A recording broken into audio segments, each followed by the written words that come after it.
Artėjant savivaldybių rinkimams dar vienas siūlymas didinti minimalią algą. Šįkart trišalė taryba apie tai diskutavo vyriausybės iniciatyva, bet kadangi nebuvo nurodyta nei kiek šią algą kelti, nei nuo kada, svarstymas atidėtas.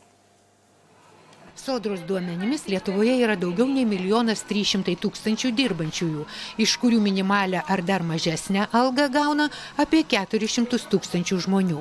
Dabar minimali alga Lietuvoje yra 300 eurų, Latvijoje 360, o Estijoje 390 eurų.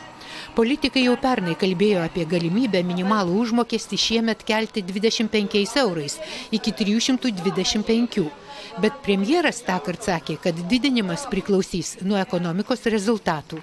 Tačiau artėjant savivaldybių rinkimams minimalaus atlygio didinimą vyriausybė vėl įtraukė į trišalės tarybos darbotvarkę.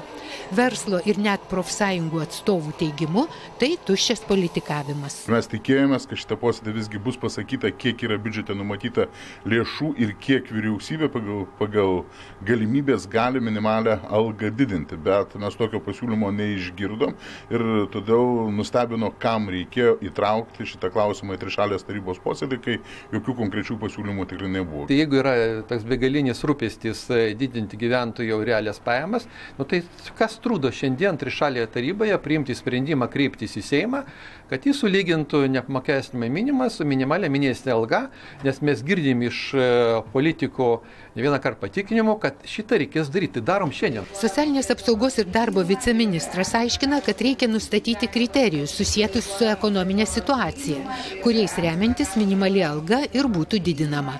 Tam jau sukurta speciali darbo grupė. Tai yra darbinis klausimas, jisai turi būti pagrįstas.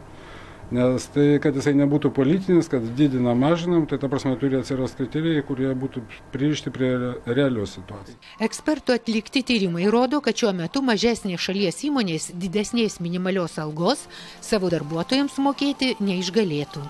Kuomet minimali alga yra dirbtinai didinama, įmonės turi du kelius. Vienas tai yra šiek tiek didinti kainas ir kai kurioms tai pavyksta.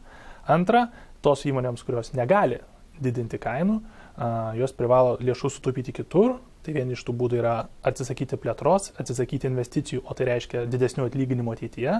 Arba netgi kai kuriais atvejais, tai reiškia atlyginimo mažinimą kitiems darbuotojams, žmonių vertimas dirbti pusę etato ir kitų priemonių, kad šitą atlyginimą sumažinti. Finansų analitikų nuomonė tinkamesnis laikas minimaliai algai kelti 2016.